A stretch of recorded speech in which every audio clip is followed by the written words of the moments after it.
नमस्कार साथियों, आशा करता हूँ मैट्रिक परीक्षा 2025 की तैयारी आपकी काफ़ी अच्छी चल रही होगी। एक बार फिर हम आप लोगों के सामने आ चुके हैं विज्ञान के कुछ महत्वपूर्ण प्रश्नों को लेकर के। यह प्रश्न प्रीवियस ईयर पेपर में दिखे हैं और काफ़ी संभावना है या पूरी संभावना कह लीजिए आपके पेपर में भी यह जरूर रहेंगे, तो लास्ट तक बने रहिएगा। चलिए हम लोग क्वेश्चन शुरू करते हैं। पहला क्वेश्चन, निम्नलिखित में कौन अधातु है? देखिए ध्यान रखिएगा कि धातु और अधातु से रिलेटेड जो है क्वेश्चंस आपके एग्जाम में दिख जाते हैं। यहाँ क्वेश्चन क्या है, निम्नलिखित में से कौन अधातु है? चलिए ऑप्शन है हमारे सामने कार्बन, सोडियम, एल्यूमिनियम या फिर कैल्शियम। बड़ा ही सिंपल सा सवाल है, 2018 में पूछा हुआ है। ठीक है, जवाब दीजिए। इसका आंसर हो जाएगा हमारा कार्बन। कार्बन का संकेत होता है हमारा C। इसका परमाणु संख्या बता दीजिए। तो इसका परमाणु संख्या आपको हो जाता है 6। ठीक है, चलिए ये तो क्वेश्चन हो गया। हम लोग नेक्स्ट क्वेश्चन की ओर बढ़ते हैं। फिर निम्न में से कौन सा उपधातु है? धातु ध्यान रखना है, ठीक है। धातु, अधातु और उपधातु, ठीक है। धातु, अधातु और उपधातु को लेकर के प्रश्न बनते हैं। चलिए यहाँ प्रश्न है, निम्न में से कौन उपधातु है? ऑप्शन है जैडन। जैडन को क्या बोलते हैं? Zinc. Ca for calcium, Ge से जर्मेनियम, C से कार्बन। इसका सही आंसर क्या हो जाएगा बताइए? इसका सही आंसर हो जाएगा हमारा Ge से जर्मेनियम। चलिए नेक्स्ट क्वेश्चन की ओर फिर बढ़ा जाए।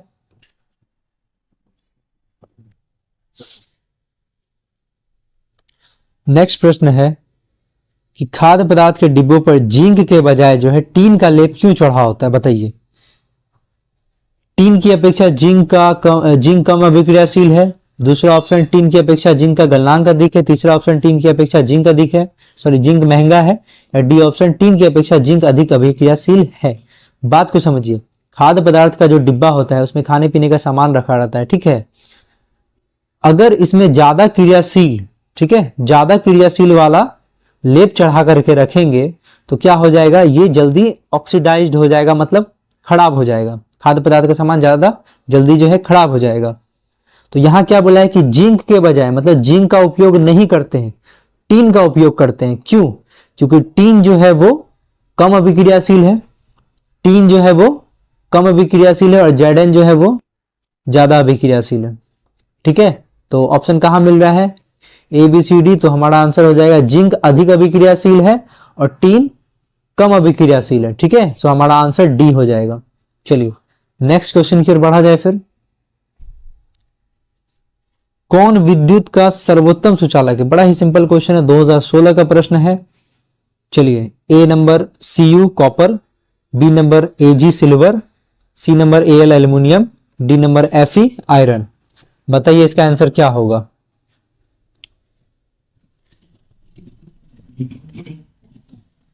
इसका आंसर हो जाएगा हमारा सर्वोत्तम सुचालक Ag सिल्वर, जिसको बोलते हैं, ठीक है। चांदी सर्वोत्तम सुचालक है। अच्छा चलिए, मान लीजिए कि ऑप्शन चेंज कर दिया जाए, ऑप्शन ये ना रहे, ठीक है, ऑप्शन जो है ये ना रहे और ऑप्शन एक नया ऑप्शन देते हैं। चलिए, Cu है, ठीक है। दूसरा ऑप्शन में आप रख लीजिए Al एल्यूमिनियम। तीसरा ऑप्शन में आप रख लीजिए Fe। चौथा ऑप्शन में आप रख लीजिए कार्बन। अब बताइए कि विद्युत का सर्वोत्तम सुचालक कौन है? तो अब जो है आंसर हमारा हो जाएगा Cu कार्बन। मतलब अगर सिल्वर ना दिया रहे तो कॉपर का बाड़ी आ जाता है। नेक्स्ट क्वेश्चन की ओर बढ़ा जाए। फिर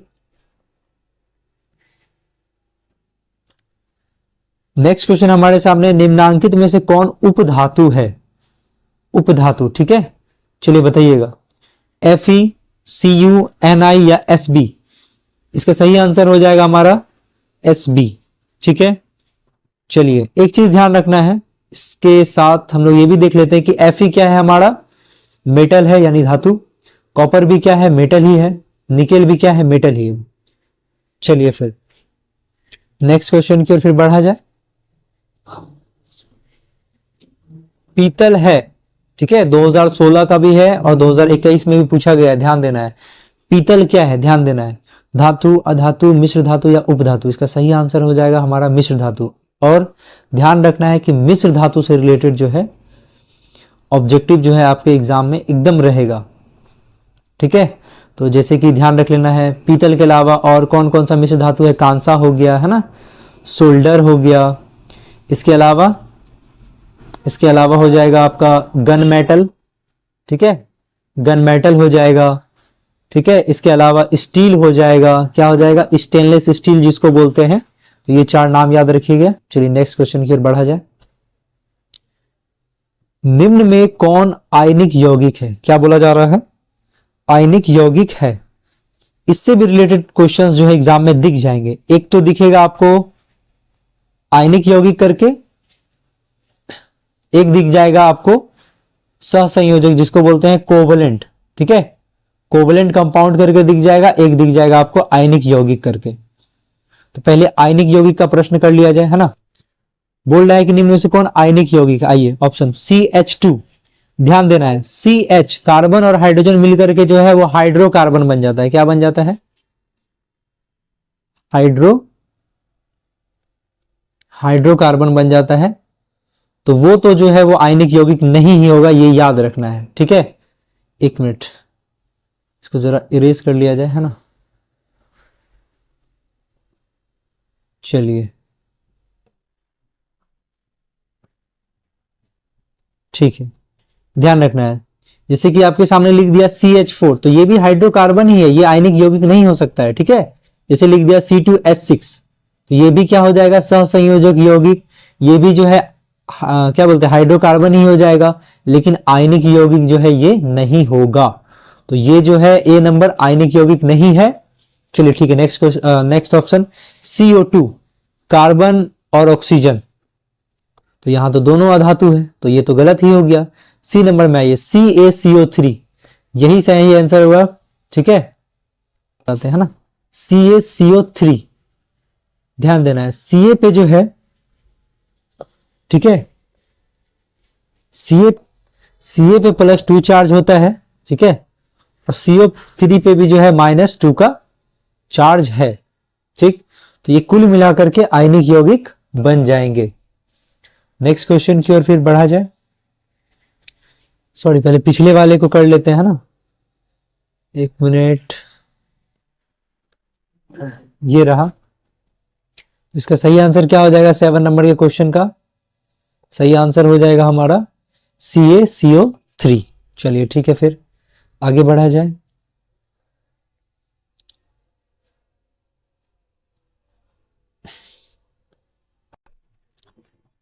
नेक्स्ट क्वेश्चन है, निम्न में कौन सा पदार्थ ऑक्सीजन से संयोग नहीं करता है।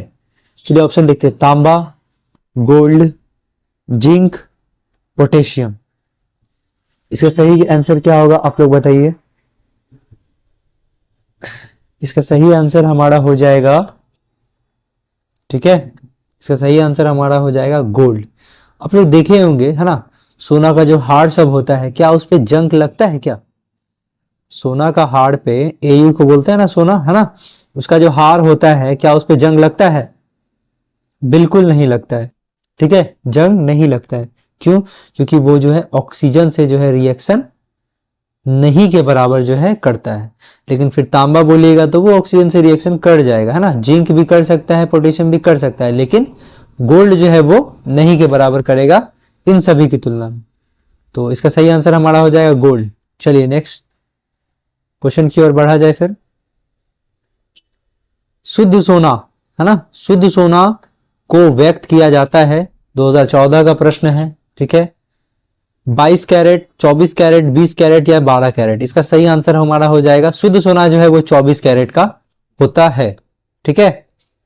चलिए, लेकिन अगर पूछ लिया जाए कि आभूषण बनाने में, ठीक है, आभूषण बनाने में या जेवर जेवरात हार बनाने में जो है सोना जो यूज किया जाता है वो कितने कैरेट का होता है, तो हम लोग बोलेंगे 22 कैरेट का होता है। कितना कैरेट का, 22 कैरेट का। चलिए नेक्स्ट क्वेश्चन की ओर बढ़ा जाए फिर। कौन सा अधातु, क्या है, कौन सा अधातु कमरे के ताप पर द्रव होता है। ध्यान से देखना है, 2014, 2019, 2019 कि अलग अलग सेट में पूछा हुआ प्रश्न है। चलिए, ए नंबर ब्रोमीन, बी पाड़ा, सी तांबा, डी एल्युमिनियम। इसका सही आंसर जो है, ध्यान देना है, अधातु बोला है। क्या बोला है? अधातु। ठीक है, तो अधातु बोला जाए तो आंसर हम लोग मार देंगे ब्रोमीन पे। किस पे मार देंगे? ब्रोमीन पे। अगर यही क्वेश्चन बोलता कि कौन सा धातु, क्या बोलता, कौन सा धातु है वो कमरे के ताप पर द्रव अवस्था में रहता है, तो हम लोग आंसर मार देते फिर पाड़ा में। क्लियर हो गया होगा? अधातु बोलेगा, ठीक है, अधातु बोलेगा अगर द्रव होता है कमरे के ताप पे तो ब्रोमीन हो जाएगा, और अगर धातु बोला तो पारा में टिक कर देते हैं। चलिए नेक्स्ट क्वेश्चन की ओर फिर बढ़ा जाए। सीसा और टीन की मिश्र धातु को क्या कहते हैं? ठीक है, क्वेश्चन है सीसा और टीन की मिश्र धातु को क्या कहते हैं। ध्यान देना है, मिश्र धातु से रिलेटेड क्वेश्चन आपको दिखेगा ही एग्जाम में एकदम, तो मिश्र धातु वाला को एकदम कर लेना है। ठीक है, 2014 का प्रश्न है, रिपीट कर सकता है। चलिए, A number solder, B number पारा, C number gun metal, D number उपधातु। देखिए यहां पूछा है कि मिश्र धातु को क्या कहते हैं। यहां सिंपल सा आंसर हमारा हो जाएगा सोल्डर। क्या हो जाएगा? सोल्डर। पाड़ा क्यों नहीं होगा? क्योंकि ये तो एक धातु है, मिश्र धातु तो है नहीं। ठीक है, नेक्स्ट ऑप्शन की ओर, सॉरी नेक्स्ट क्वेश्चन की ओर फिर बढ़ा जाए। निम्नलिखित में कौन अधिक अभिक्रियाशील है? क्रियाशीलता श्रेणी आप लोग पढ़े होंगे। ठीक है, सक्रियता, क्या है? सक्रियता श्रेणी करके, ठीक है, सक्रियता श्रेणी करके आप लोग पढ़े होंगे। ठीक है, उस पे बेस्ड क्वेश्चन पूछ लेता है एग्जाम में। ठीक, चलिए 2014 का प्रश्न है और हम लोग देखते हैं, ऑप्शन पे डिपेंड करेंगे। ठीक है, कौन अधिक क्रियाशील है। चलिए, A number copper, B number Hg hydrargyrum जिसको पारा भी बोलते हैं हम लोग, Ag सिल्वर, और डी Au। ठीक है, इसका सही आंसर क्या हो जाएगा बताइए? इसका सही आंसर हमारा ज्यादा क्रियाशील जो है वो इन सभी में कॉपर होगा। क्या होगा? कॉपर। लेकिन ध्यान से इसको रट नहीं लेना है, ऐसा नहीं समझना है कि सबसे ज्यादा क्रियाशील जो है दुनिया में कॉपर होता है, ऐसा बात नहीं है। यहां जो ऑप्शन दिया गया है, यहाँ पे जो ऑप्शन सब है ना, ठीक है, यहाँ जो ऑप्शन सब है ए बी सी डी, उसमें से जो है कॉपर जो है ज्यादा क्रियाशील है। ये चीज ध्यान में रखना है आप लोग को। चलिए, इस पे जो है प्रश्न इस बार जो इंपॉर्टेंट पूछा जा सकता है उसको थोड़ा डिस्कस कर लेते हैं। ठीक है, पूछेगा बताइए कि निम्न में से कौन ज्यादा क्रियाशील है। ऑप्शन लिख रहे हैं हम। ठीक है, A number sodium, B number zinc, C number Mg, और डी नंबर आपका है Cu। चलिए, इसमें से जवाब दीजिए कि कौन ज्यादा क्रियाशील है। बिना समय गवाए इसका आंसर हम लोग बता देते हैं। ठीक है, इसका सही आंसर होगा, सबसे ज्यादा क्रियाशील यहां पे सोडियम है। ठीक है, क्या हो जाएगा? सोडियम। ठीक, नेक्स्ट क्वेश्चन की फिर बढ़ा जाए। निम्न में कौन अधातु है? निम्न में कौन अधातु है? फिर से वही बात, धातु अधातु। ठीक है, धातु अधातु का जो संकेत सब है इसको एकदम करके रखिएगा। धातु, धातु, अधातु और उपधातु। क्या है? धातु, अधातु और उपधातु को एकदम करके रखना है। इस पे संकेत वाला, इस पे एग्जाम्पल वाला क्वेश्चन पूछेगा। चलिए 13 नंबर का प्रश्न, इसका ऑप्शन देख लेते हैं। FeC है ना, Al एल्यूमिनियम, Au से औरम यानी सोना। बताइए अधातु कौन है? सिंपल सा प्रश्न है, इसका आंसर हो जाएगा कार्बन। क्या हो जाएगा? कार्बन। आप लोग को साथ साथ ये भी याद करते चलना है कि Fe धातु हो गया, Al जो है धातु हो गया, और Au मतलब सोना, वो भी धातु हो गया। चलिए नेक्स्ट क्वेश्चन की ओर बढ़ा जाए। कार्बन क्या है बताइए? 2012-2021 में घुमा करके प्रश्न पूछ लिया। बोलिए आंसर इसका। धातु, अधातु, उपधातु, इनमें से कोई नहीं। क्या है इसका सही आंसर हो जाएगा? इसका सही आंसर हो जाएगा हमारा अधातु। क्या हो जाएगा? अधातु। नेक्स्ट प्रश्न की ओर फिर बढ़ा जाए। बॉक्साइट क्या है? बॉक्साइट निम्नलिखित में से किस धातु का मुख्य अयस्क है? ठीक है, बॉक्साइट जो है किस धातु का मुख्य अयस्क है? आप लोग को एक सजेशन के तौर पे एक चीज नोट करना है, ऑब्जेक्टिव के लिए भी, ठीक है, और सब्जेक्टिव के लिए भी यह प्रश्न बन सकता है कि बोल देगा कि दो धातु के नाम लिखिए, ठीक है, और उसके अयस्क के नाम लिखिए। ठीक है, या बोल देगा किसी भी धातु का 4 अयस्क का नाम लिखिए, या फिर किसी भी धातु का 2 अयस्क का नाम लिखिए। ऐसा जैसे पूछ लेगा आपको आयरन, आयरन के अयस्कों के नाम लिखिए, तो लिखना पड़ेगा आंसर। ठीक है, तो ये इंपॉर्टेंट है, ध्यान रखना है। ठीक, चलिए क्वेश्चन देखते हैं। बॉक्साइट किस धातु का मुख्य अयस्क है? सिंपल सा आंसर उसका हो जाएगा एल्यूमिनियम। क्या हो जाएगा? एल्यूमिनियम। लोहा का बताइए तो मुख्य अयस्क कौन होता है? इसका सही आंसर हो जाएगा हमारा हेमेटाइट। क्या हो जाएगा? हेमेटाइट। नेक्स्ट क्वेश्चन की ओर बढ़ा जाए। निम्न में किस धातु का गलनांक, धातु का गलनांक सबसे कम है? बताइए, एल्युमिनियम, सोडियम, कॉपर या फिर आयरन? इसका सही आंसर हो जाएगा हमारा एल्यूमिनियम। ठीक है, नेक्स्ट क्वेश्चन की ओर बढ़ा जाए फिर। धातुओं की प्रकृति होती है, बड़ा सिंपल सा क्वेश्चन है, 2017 का है।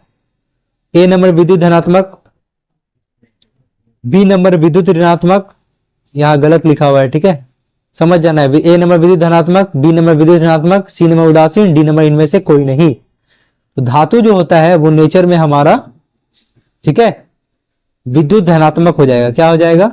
विद्युत धनात्मक हो जाएगा। अगर इसी के साथ अगर पूछ लेते हैं हम लोग, ठीक है, इसी के साथ पूछ लेते हैं कि बताइए कि अधातुओं की प्रकृति क्या होती है? क्या पूछ लेते हैं? अधातु की प्रकृति क्या होती है? अगर ये पूछ लेते तब इसका आंसर हमारा सही हो जाता नेगेटिव, यानी ऋणात्मक, विद्युत ऋणात्मक। चलिए, क्लियर हो गया होगा।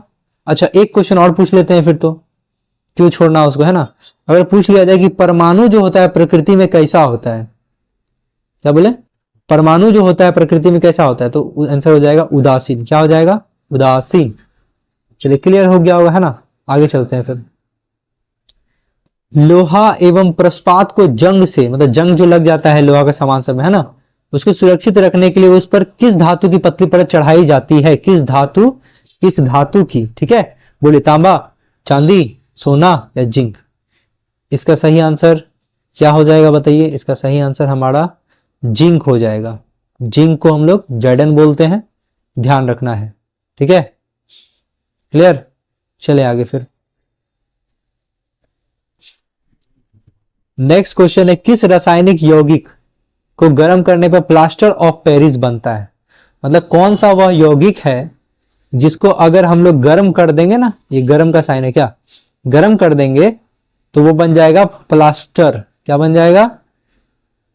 एक मिनट, है ना, प्लास्टर बन जाएगा, प्लास्टर ऑफ पेरिस बन जाएगा। बोलिए ऑप्शन। विरंजक चूर्ण, बी जिप्सम, सी चूना पत्थर, डी कच्चा चूना? इसका सही आंसर हमारा हो जाएगा जिप्सम। ठीक है, जिप्सम को जब हम गर्म करते हैं तो वो जो है प्लास्टर ऑफ पेरिस बन जाता है। अब एक चीज आप लोग को ध्यान में रखना है कि आपके एग्जाम में एक प्रश्न पूछा जाता है रासायनिक सूत्र को लेकर के। क्या? रासायनिक सूत्र। तो तेजी में लिख रहे हैं, ठीक है, समझना है। रासायनिक सूत्र को लेकर के, जैसे कि अभी बोला ना जिप्सम, जिप्सम करके बोला, ठीक है, तो जिप्सम का रासायनिक सूत्र लिख देते हैं। ठीक है, CaSO4.2H2O, सॉरी ओ कट गया, 2H2O। अगर यही पूछ लेता प्लास्टर ऑफ पेरिस का, ठीक है, तो इसका हो जाता CaSO4.12H2O। क्लियर है, याद रहेगा। ठीक है, कि जिप्सम का CaSO4.2H2O होता है और प्लास्टर ऑफ पेरिस का CaSO4.12H2O। चलिए फिर बढ़ा जाए नेक्स्ट क्वेश्चन की ओर। एक मिनट एक मिनट एक मिनट, हाँ, आप लोग ये भी बता दीजिए तो विरंजक चूर्ण, विरंजक चूर्ण का रासायनिक सूत्र क्या होता है? इसका हो जाएगा CaOCl2। ठीक है, क्या हो जाएगा? CaOCl2। एक क्वेश्चन का आंसर और दे दीजिए, लगे हाथों, है ना। विरंजक चूर्ण जब छींटते हैं, ब्लीचिंग पाउडर जो छींटते हैं तो एक तीखी गंध आती है ना, आंख जलने लगता है थोड़ा सा, तो वो गैस जो होता है वो कौन सा गैस होता है? उसका आंसर हो जाएगा हमारा Cl, क्लोरीन। क्या हो जाएगा? क्लोरीन। ठीक है, बढ़ा जाए फिर नेक्स्ट क्वेश्चन की ओर। इस क्वेश्चन में तो काफी सारा क्वेश्चन कवर हो गया, ध्यान रखना है, ठीक है, और नोट डाउन कर लेना है।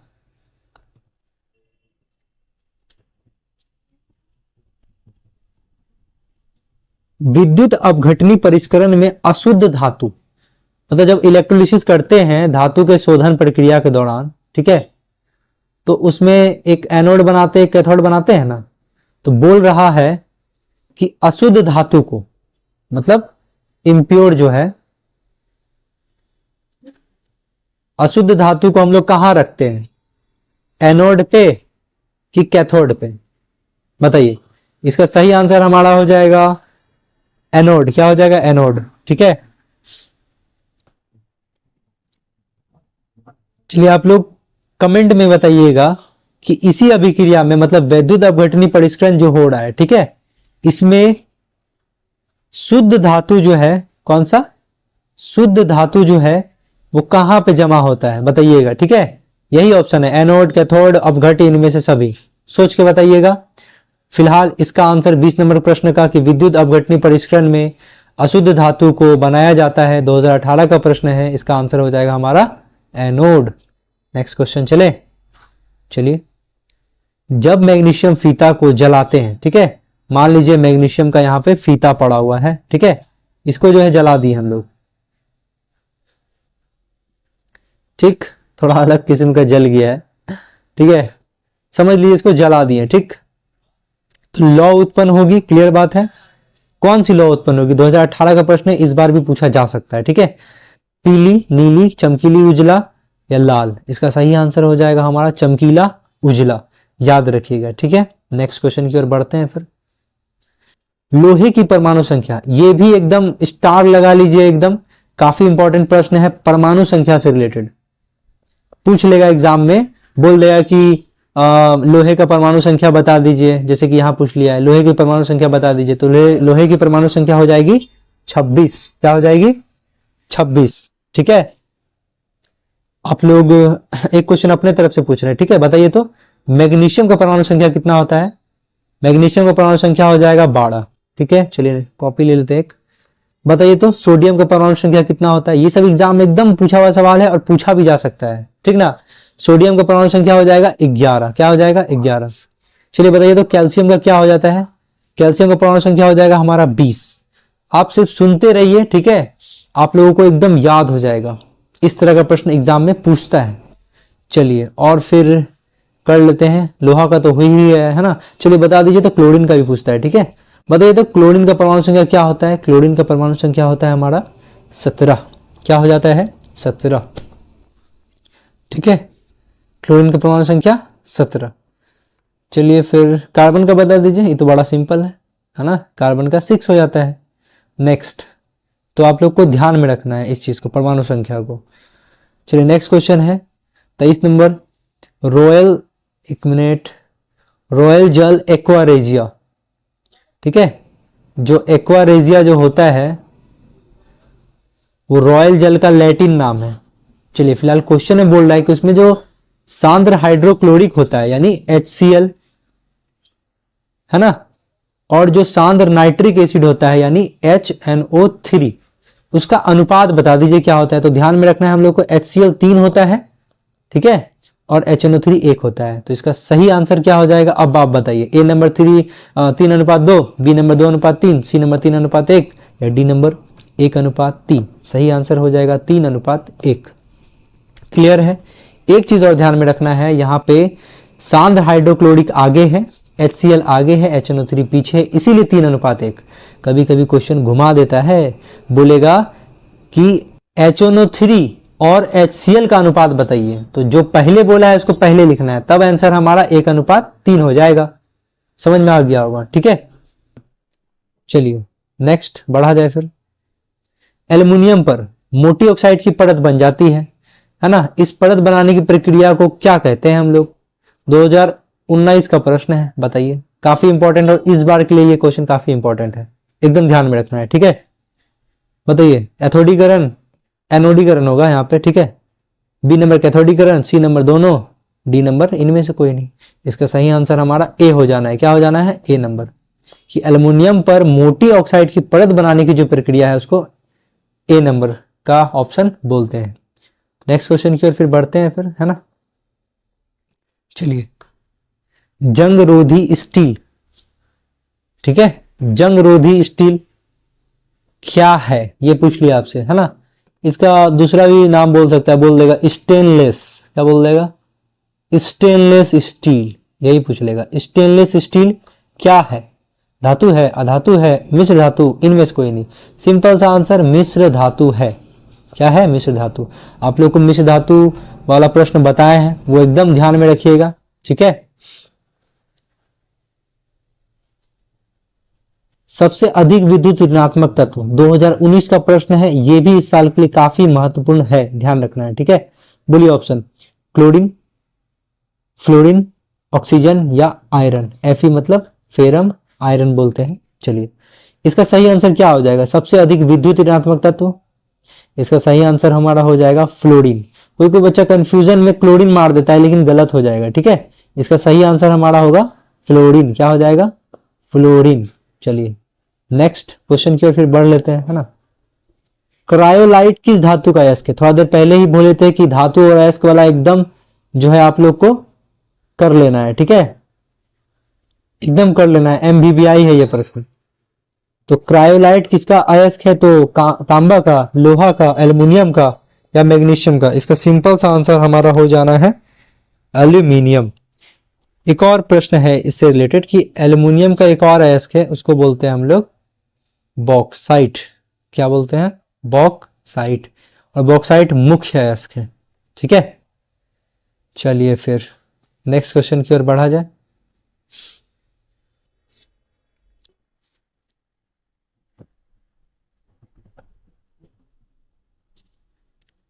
इलेक्ट्रॉन के स्थानांतरण से बने यौगिक, है ना, इलेक्ट्रॉन के स्थानांतरण से बने यौगिक कहलाते हैं। ध्यान से सुनना है इस चीज को, ठीक है, याद हो जाएगा।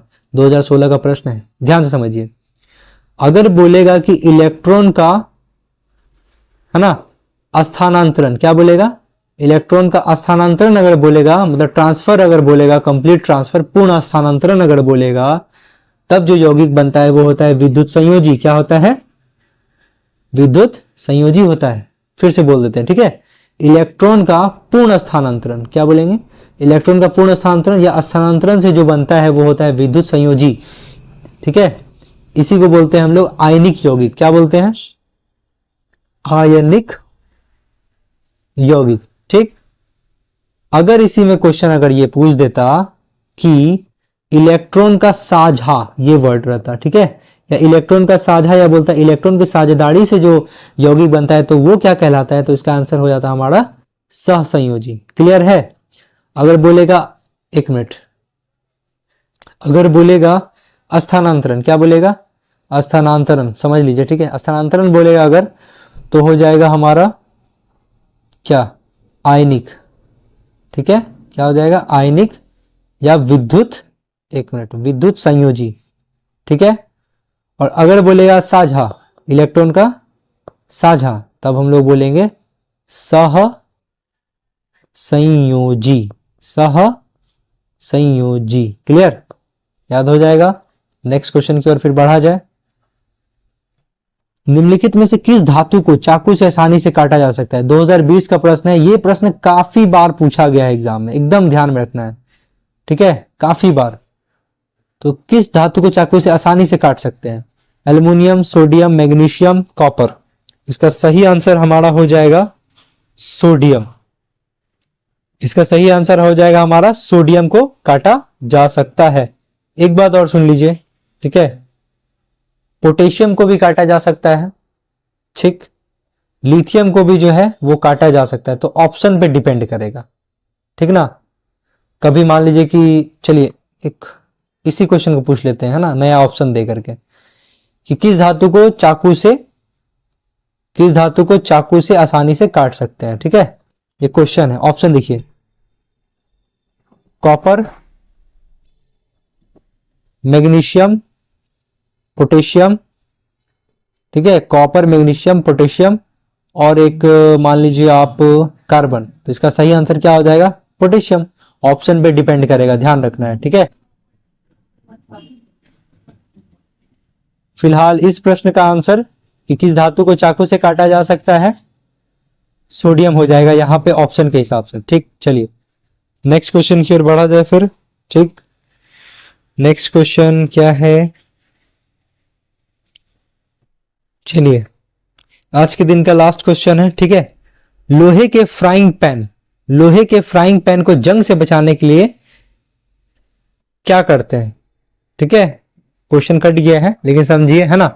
लोहा का फ्राइंग पैन है, चाहे लोहा का कुछ भी है, उससे क्या मतलब है ना। जंग से बचाने के लिए क्या करते हैं, 2020 का सवाल है। ग्रीज लगाते हैं क्या, पेंट लगाते हैं, जिंक की परत चढ़ाते हैं, या इनमें से सभी। बताइए इसका सही आंसर जो है क्या हो जाएगा, जल्दी चलिए, है ना। बताइए आंसर। ए नंबर ग्रीज लगाकर, बी नंबर पेंट लगाकर, सी नंबर जिंक की परत चढ़ाकर, या इनमें से सभी। देखिए जंग लगने से बचाने के लिए तो ये सारा तरीका सही ही हो जाएगा, और हमारे पास ऑप्शन भी है इनमें से सभी, ठीक है। तो ये ज्यादा सही रहेगा। चलिए नेक्स्ट तो अब तो खत्म हो गया, है ना। ध्यान में रखना है, ये प्रश्न जो है प्रीवियस ईयर पेपर में एकदम पूछे हैं, प्रीवियस ईयर पेपर में जो है एकदम पूछे गए हैं, और इसकी काफी ज्यादा संभावना है कि आपके एग्जाम में भी इससे रिलेटेड क्वेश्चंस बनेंगे। ये काफी जो है MBBI समझ लीजिए, ठीक है। इसी तरह के ऑब्जेक्टिव प्रश्न को हम लोग डील करते रहेंगे, और क्लास में मतलब सेशन में जो भी सजेशन के तौर पर जो है ना, इंपॉर्टेंट क्वेश्चंस बताया जाएगा सजेशन के तौर पे। एक वीडियो लाएंगे जिसमें कि साइंस के कुछ महत्वपूर्ण प्रश्न जो कि सब्जेक्टिव भी होगा, ठीक है, और ऑब्जेक्टिव भी होगा, ठीक है। सब्जेक्टिव का सजेशंस बनाया जाएगा जो कि एग्जाम में एकदम मतलब समझ लीजिए कि वो प्रश्न जो सजेस्ट करके आपको बताया जाएगा एकदम एग्जाम में रहने वाले हैं। तो उसके लिए आप जो है इस सेशन को लगातार देखिए और जुड़े रहिए हमसे। तब तक के लिए धन्यवाद।